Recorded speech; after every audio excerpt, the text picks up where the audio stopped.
अस्सलाम वालेकुम रहमतुल्लाहि व बरकातुहू। सवाल है, पूछने वाले हैं ज़काउल्लाह।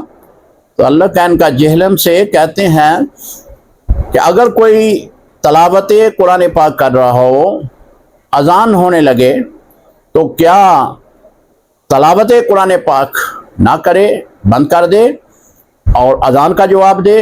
उम्मुल मोमिनीन हज़रत आयशा सदीक़ा रज़ी अल्लाह तआला अन्हा से रवायत है कि आप ऐसा ही फरमाती थी।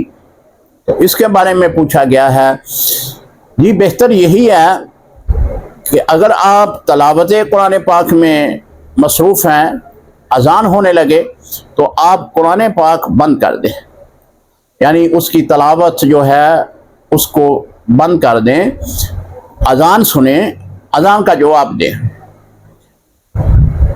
ज़ाहरी ज़बान से अजान का जवाब देना ये मुस्तहब है। अजान का जवाब दें और उसके बाद फिर आप तलावत कुरान पाक जारी रखें।